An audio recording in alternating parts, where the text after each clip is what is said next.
Hello everyone, welcome to the video. Salt here. Today we are going to be going over the Ocucore. Now in this weapon series, I take a weapon, I build it out, and I test that weapon on its own merits, meaning I don't mix it with any kind of external factors that would increase weapon performance. That would be things like Warframe abilities or pets putting statuses on enemies, things like that. I just leave it up to the viewer to make their own intelligent conclusions about adding those external things. So let's get into the Ocucore here. So the Ocucore is a secondary sentient weapon, or I guess like sentient corpus amalgam type weapon. It's a beam weapon, and it has some very quirky things about it. So let's get into the build. Okay. So first, let's talk about the unique things about the Ocucore. So it has innate radiation, so even without having to put radiation on your weapon, you're going to get radiation. It does not have normal impact, puncture, slash. So it doesn't have those except for puncture. It does have puncture, but puncture is very, very low. It's only 1. That being said, you can get very high status chance on this. So even though the puncture stat is extremely lowly weighted, you will usually get like 1 puncture proc on an enemy. And if you know anything about puncture, it increases your critical up by a little bit. So it helps get your critical to a better level, which is not great on this weapon either, but it helps a little bit. The other thing, and like probably the most unique thing about the Ocucore, is that anytime you kill something with it, you're going to spawn a tendril. And you can spawn up to 4 tendrils. And the tendrils, they home in on enemies within 40 meters of your reticle, and they'll attack those enemies. And the tendril's base damage is the same as your primary beam, so you can actually get quite a lot of damage out of it. You got like basically like 5 different instances of your gun shooting. You know, you have your main beam and you have your 4 tendrils. Now, those tendrils, if you reload, they reset. They go down to 0, and you have to start getting kills again to get more tendrils. So you don't want to be reloading with this weapon. And because of that, we're going to be using a Ocucore specific augment. And this augment, unfortunately, is not available right now. It was from an old Nora Nightwave. It's no longer available, but you can buy it off the market from other players. Now, as of today, as of like recording, I checked the market, and the cheapest Sentient Surge is 210 platinum. And their average like is going for about 250-ish. So it's quite expensive of a mod. But there have been instances where rare mods from the past have been made available. So, for instance, I'm a collector. I have everything in the game mastered. I have every mod in the game maxed out with Endo. And there was a point where I was trying to get every mod. I didn't have every mod yet. And the only mods I was missing were the very rare previous Nora Nightwave mods. And I had spent like 300 plat on some of these mods. And then all of a sudden, I think it was maybe last year's Plague Star event, like 2 of those mods that I had spent 300 plat on became available. And I was like, oh my goodness, I lost so much plat. But it's good for people that didn't have that mod, because now it's available again. And so, yes, you could buy Sentient Surge with 210 plat from a player, but you could also wait and hope that maybe it becomes available again. It's not really... I know it's probably like not the best thing everyone wants to hear, but this is a very good mod, and this mod basically makes this weapon what it is. Without this mod, this weapon's a lot weaker. So, okay. Other interesting things. The tendrils do not aim for the head. They aim for like body, so that you're not going to get like headshot conditionals with the tendrils. But that's okay. And I think that's pretty much it for the unique things here. Oh, also, actually, this is more about Sentient Surge, and it actually is the weapon. So I'll get to that when I get to Sentient Surge. Okay, so let's go over the mods here. We're going to have Galvanized Diffusion for multi-shot. We're going to have Galvanized Shot for status chance and direct damage per status type affecting the target. We're going to use Lethal Torrent for fire rate and multi-shot. And here we go. Here's Sentient Surge here. So each target you kill refills 20% of your magazine. So this eliminates the whole, when you reload, you lose all your tendrils, because you're not really going to be reloading with Sentient Surge. It's going to keep like restoring your magazine. The only time you may reload is if you're like in a fight with a big tanky enemy, like maybe if you're fighting an Acolyte, and obviously you're not killing them, so you're going to be probably needing to reload. And also, status chance and critical chance are increased by 60% for each tendril active. So this at maximum, which is very easy to maintain maximum, is 240% crit chance and 240% status chance, and you get the magazine refilling effect. So that's why I'm saying Sentient Surge is pretty much like required for the Ocucor to actually be like a good weapon.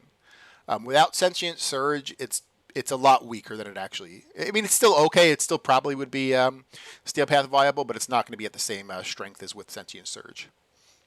So now that 240 and 240 crit chance and status chance, that's not just additive. Like it's not like plopped on top of this. It's actually it functions normally.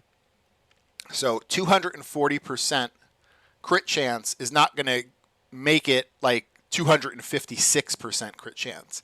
It's actually only going to get this crit chance here to, let me see, 38. Yeah, 38 plus 16. So you're only looking at like 50-something, maybe 60% crit chance with a full stack of Sentient Surge. And the same thing with the status. It's going to be 240% of the base status chance, which is a lot better because the Ocucor has a better base status chance than it has a base critical chance.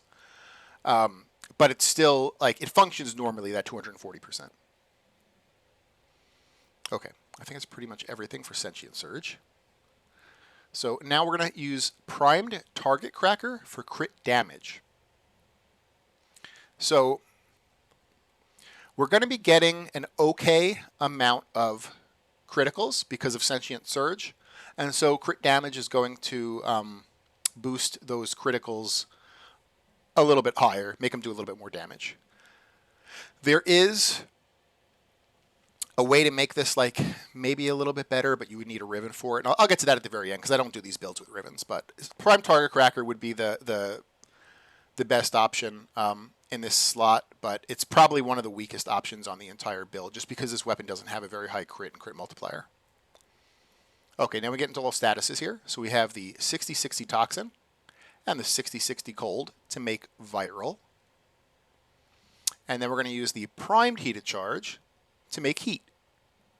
And with Primed Heated Charge, if you look here at our element list, Heat is the highest weighted element. So there's more of a chance that we get Heat than any other element, which is perfect because Heat doesn't have a cap. Okay, and now for the Exilis, we're going to be using Ruinous Extension. Something that is unique with this weapon with Ruinous Extension is that it actually affects the tendril length. A lot of times, these beam length increasers don't actually affect the secondary beams that come off of certain weapons. But on the Ocucor, it does. So Ruinous Extension is extremely good. So not only do you get 8 meters more on your main beam, but those little tendrils get to hit more things too. Something also about the tendrils, another unique thing about the tendrils that I missed was that they cannot attack your main target. So the dude you're shooting at, they will not do damage to it. Now, visually, you may see, if there's nothing else for them to attach to, you may see the tendrils attached to your main target. But that is just a visual thing that happens. It's actually not doing damage. The tendrils will only attack other targets near your main target. So Ruinous Extension helps by giving them a little bit more range to maybe hit things that are like around your target. Cascadia Flare for the Arcane. This is just a big, dumb 480% damage, flat damage buff. That's really all it is. I did a lot of testing with the Arcanes. I tried secondary deadhead, and I had actually replaced primed heated charge with a critical mod. I'd used galvanized scope, or whatever the scope version is for secondaries.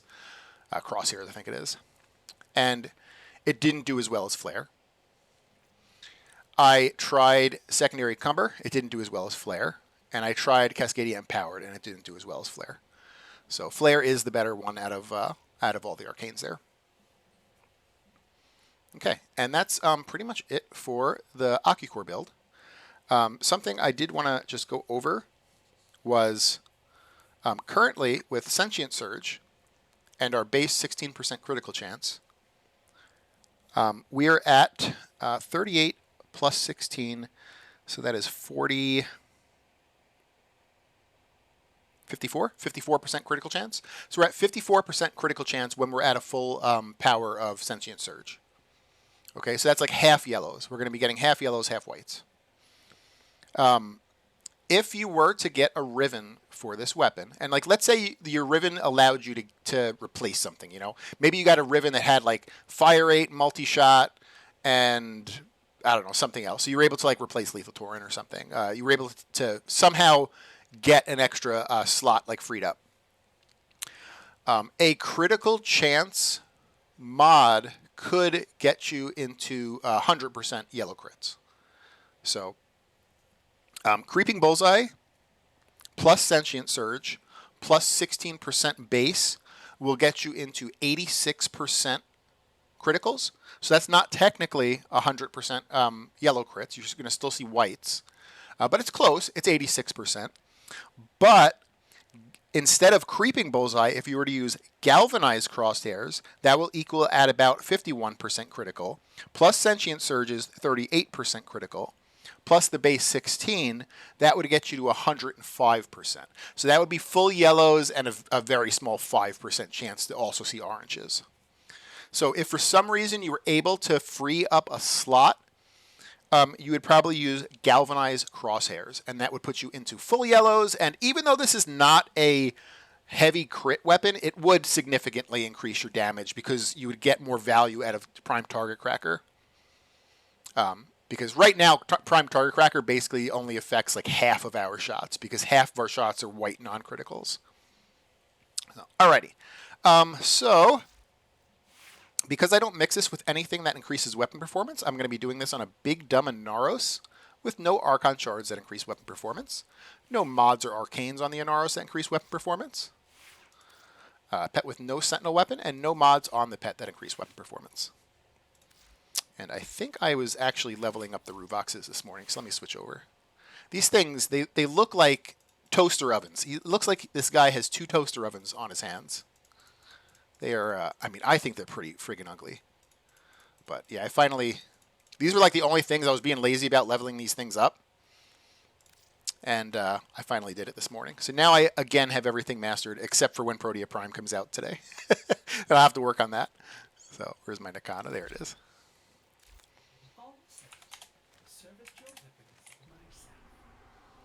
All right, so we'll do this on a Tabiuni.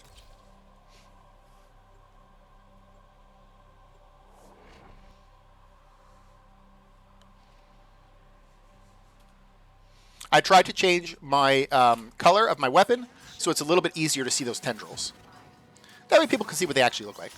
Once in a while, I'll press my 3 to give myself armor and status immunity, but that's the only thing it does. I won't be using any other buttons.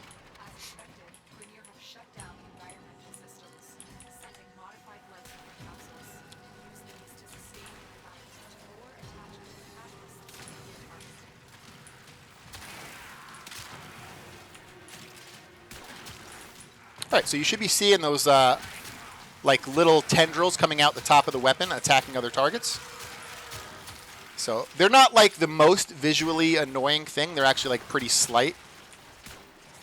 So I kind of like that. You know, it's not like covering your entire screen. And the trick is not to reload. I have a habit sometimes of like reloading a lot, so I'll probably like mistakenly reload at some point.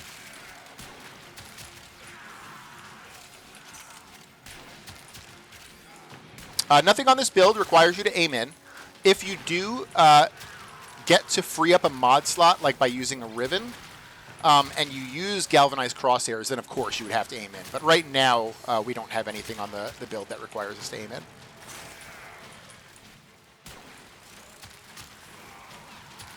For Rivens, probably, I mean, multi-shot is always god tier. I mean, multi-shot's like pretty much for every weapon except for like extremely niche weapons where multi-shot maybe doesn't work on an alternate fire mode. Multi-shot's like always going to be like almost top tier. Flat damage, I guess, would be okay, but we have a lot of flat damage with flare already, so maybe not.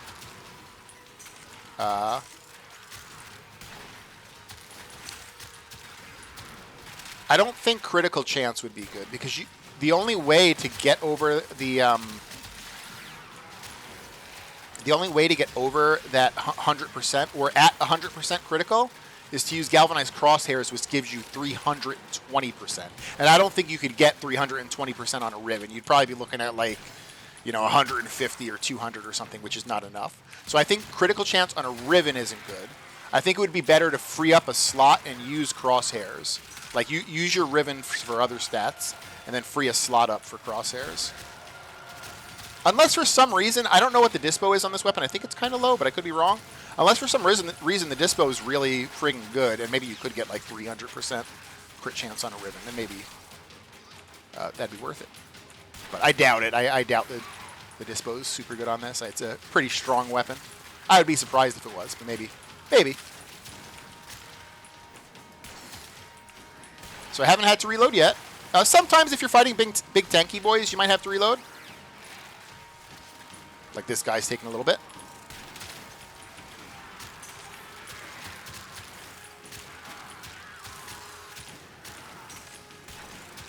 I was actually going to do the Kuva Stubba video today, and I realized I did not have the proper progenitor element on it for it to like be a min-maxed build, and I didn't want to show it off like being a half-assed build. So I think after I do this video, I'm going to try to... I have a Lich right now. I don't even know what weapon he has. But I'm going to finish that Lich up, and I'm going to do another Lich and try to get the Kuva Stubbas in the proper element.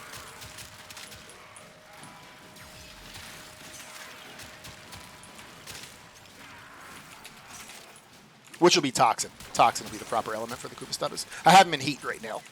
Heat's a good element, too. It's just that Toxin lets you free up a mod slot, so... It's like, do you want Heat or do you want an entire mod slot freed up for another mod?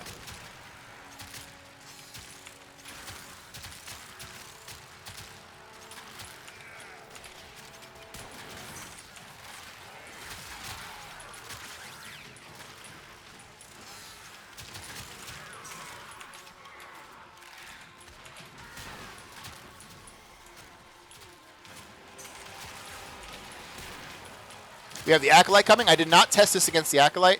I'm thinking it may do poor damage because the Tendril can't attack your primary target.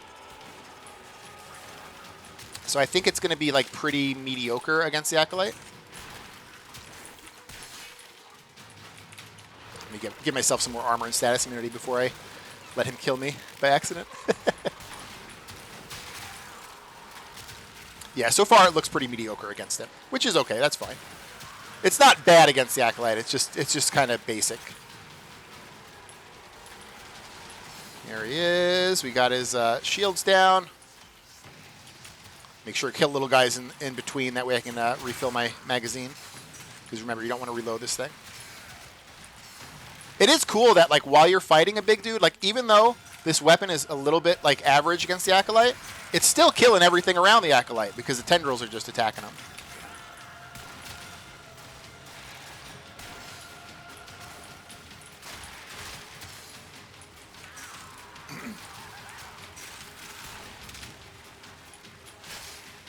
He's almost dead. We almost got him here.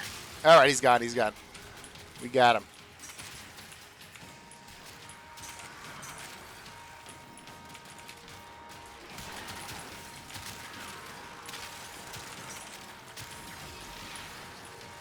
I'm going to cough real quick, so I'm going to cover my microphone real quick. Sorry about that.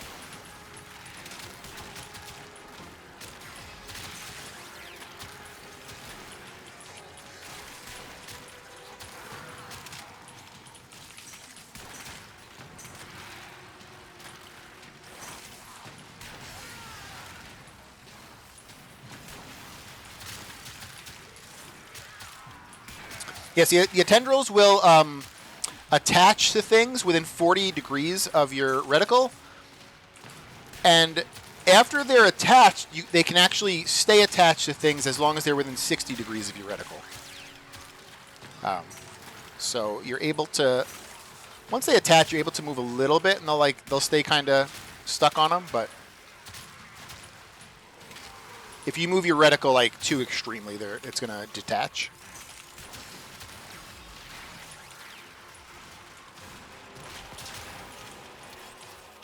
Oh, got my weapon stolen.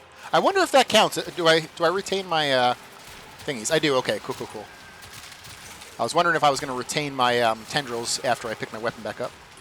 I guess it doesn't count as a reload, so I would. This is a very strong weapon. It's the unfortunate thing where it's like Sentient Surge kind of makes this so powerful, and Sentient Surge is a kind of like a gated weapon, or not a gated mod, I should say.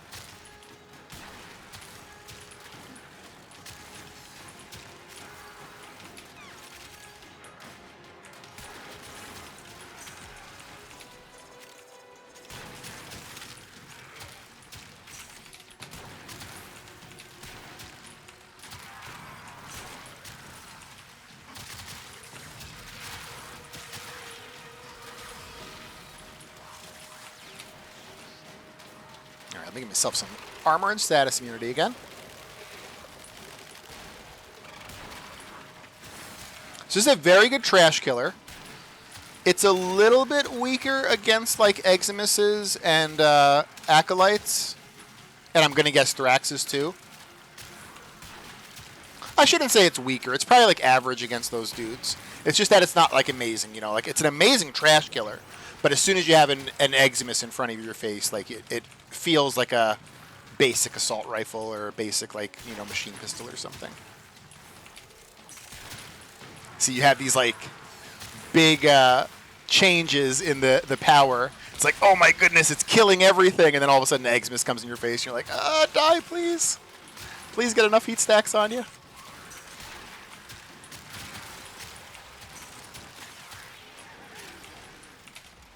Of course, I don't use this using externals. If you were to use external things, I'm sure you could like increase this power even more, right? Like if you use Roar or something on your Warframe, it's going to be better.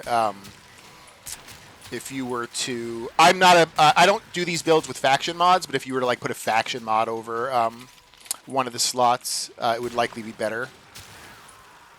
It's just that you'd have to, you know, switch your build up all the time with faction mods. Some people like faction mods, some people don't. I don't like faction mods. I've never really used them. This is Malice. He's going to put a mag bubble on me. I got to roll, or he hasn't put it on me yet. There we go. Now I'm going to roll, and I drop the mag bubble behind me, and now it's safe to fight him. If you try to shoot Malice while you have the mag bubble on you, you will down yourself. And he'll recast that mag bubble too, so I got to be a little bit careful.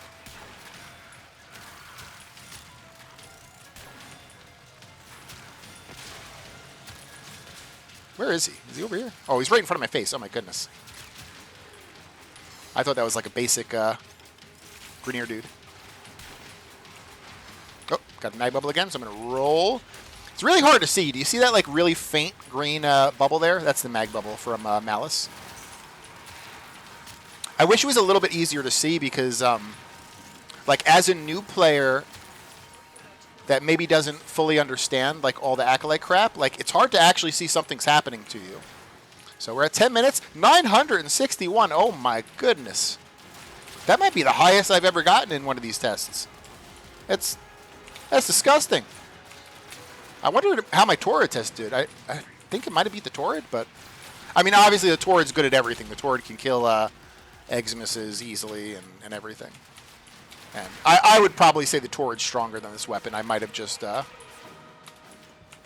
been farming areas that were easier to get more kills in, like hallways, than I was with the Torrid. And I can't even remember what I got in the Torrid. I thought it was like 800-ish, 900-ish on the Torrid. But this is a monster. Absolute monster of a weapon. It does have the negative where it's a monster of a trash clearer, but it's a little bit weaker against those big dudes, right? It's not like it's not an everything killer. It's not a great Acolyte killer. It's not a amazing Eximus killer, but it's an absolute monster of a trash killer.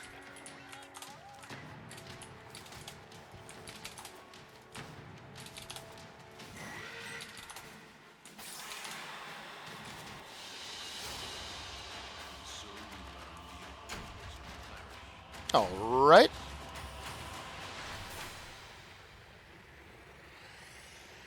I'm going to queue up a Lua Conjunction after this. Lua Conjunction is slightly higher level enemies, 180 to 200. They're going to be mixed enemies, so they won't just all be Grineer. And it's going to force me to fight Thraxes, which are kind of like Super Eximuses, I like to think of them.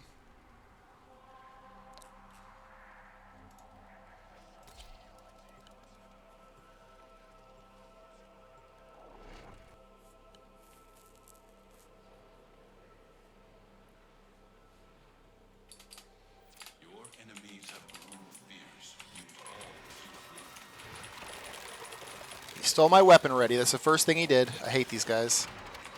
I hate these Drakmasters. And you start with no conditionals either, so these are pretty hard dudes to start with. There we go.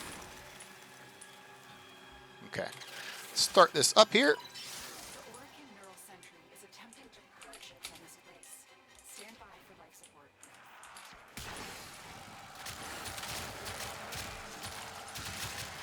So as you see with Sentient Surge, it's very easy to like never have to reload the weapon.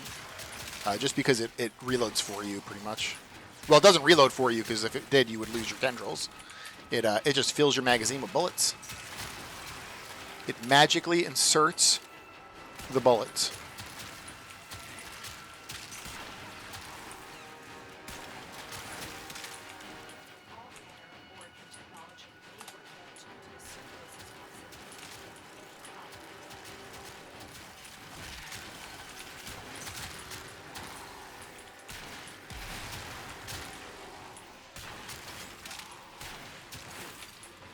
So yeah, Protea Prime's coming out today.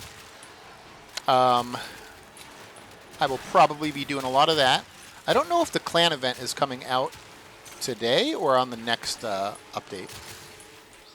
I'm a little bit afraid about that because I am in the process of making the second clan.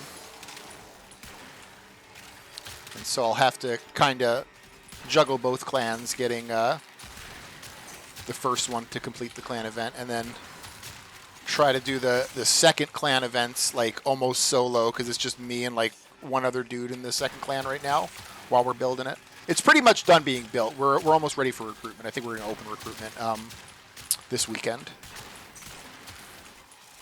I think there's like 2 things that need to be researched, and one of them is the Ignis Wraith, which just requires us to do the Ascension ceremony for rank 10. So that's just like, we just have to get people in the clan and to do the Ascension ceremony, which shouldn't be a problem because people are going to get like 120,000 endo from that anyway. Or however many it is. It's a crap load of endo. It's probably more than that. Could be less. I don't know. I think it's like a certain amount of endo per rank that you get. And then I think the Infested Lab's got like 2 other things that are just time gated for us. Like, I think I have to wait 1 more day, and then I can research the next thing, and then 3 more days, and then I can research the last thing. So everything else is done. Decorations are pretty much done in the main rooms. There's like some peripheral rooms that don't have decorations, but that's okay. So the second clan's pretty much ready to open. I'm gonna do it this weekend. But in the meantime, if that clan event happens, if it comes out with Protea, then I'll have to focus on that with the main clan. I also need to get the numbers up in the main clan because I think we're down to like 850-ish. We have a 60-day inactivity kick, and I was working on the second clan for so long that I didn't do like the kicks for a while. And so I finally went on there and I did I did the kicks, and I kicked like 100 people that were over 60 days. So we're down to like 850.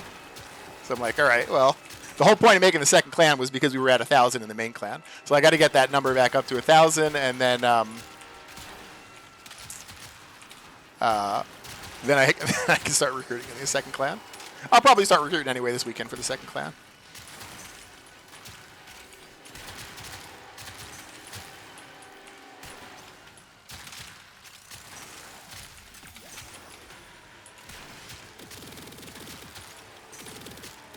if anyone's watching this and they're interested, the only requirement we have right now is just 18 and above. 18 years old and above, and that's it.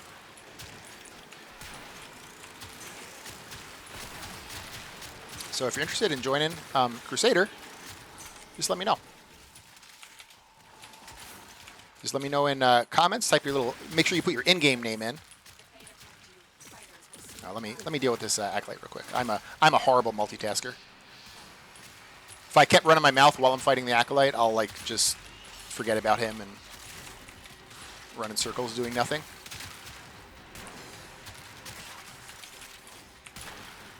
All right, Mania. Is he the Zephyr guy? Yeah, he is. Damn it. Oh wait, is he taking damage? I think he's still taking damage. I don't think... Yeah, he doesn't have the turbulence on yet. Oh my goodness. This is why you should have put your status immunity on Salt. He's beating the shit out of you. Here, I'm putting my armor and status immunity back on. I want to kill him quick because we're going to have to switch to Thraxis here in 10 seconds. He's got the stupid Zephyr turbulence on, so the bullets can't go through. No, now it's off again. So now I can do damage, but I'm going to switch to Thraxis here in a second. All right, here we go. We got some Thraxes. They're going down pretty decently. Kind of like Eximuses. They're kind of... Oh, my goodness. All right, it's one down.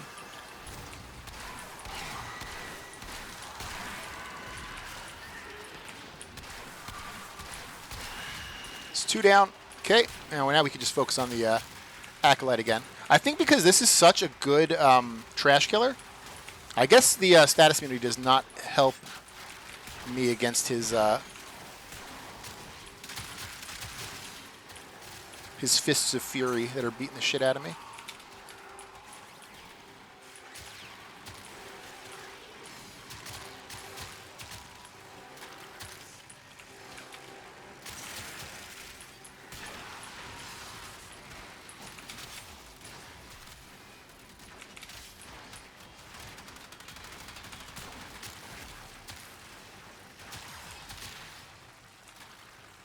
He's got Zephyr bubbles up again. Oh, see, there we go.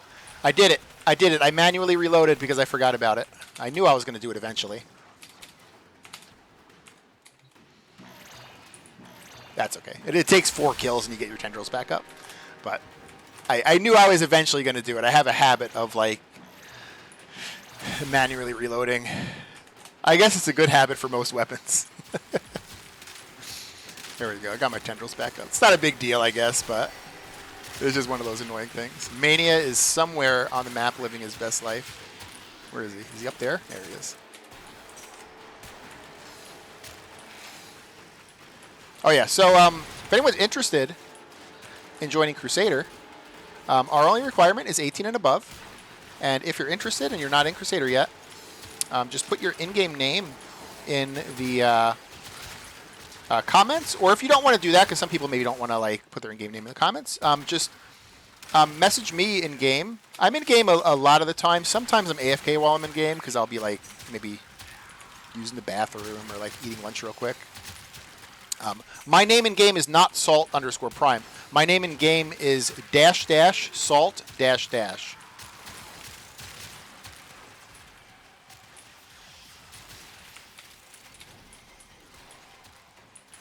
Or you can message Pepper, and she can also get you in. It's just that she's only on in the evening a lot of times. And mostly on the weekends. She's not on like almost every day usually. So, in the evening and usually on the weekends. And hers is the same thing. --Pepper --.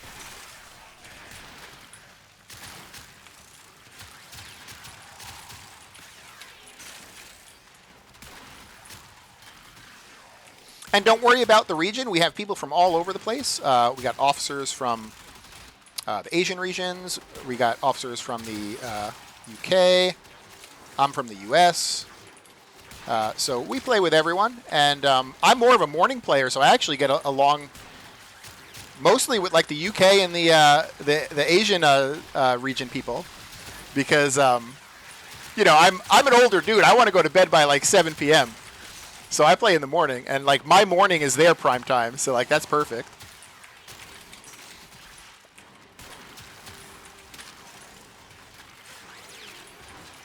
Put some armor and status immunity on here. We're almost at 10 minutes in. We're a minute and 20 seconds left.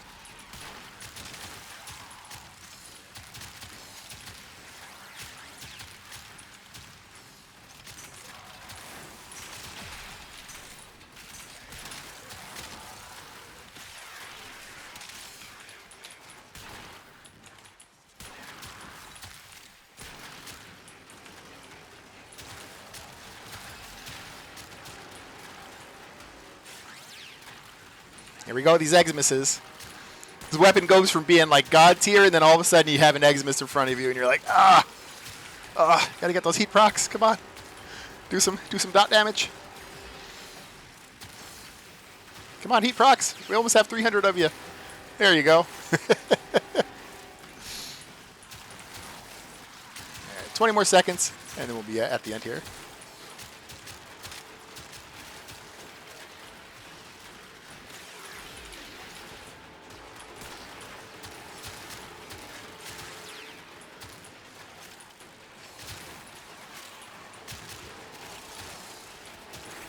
We'll deal with the, not the Acolytes, the Thoraxes too when they come. We'll kill them first, and then we'll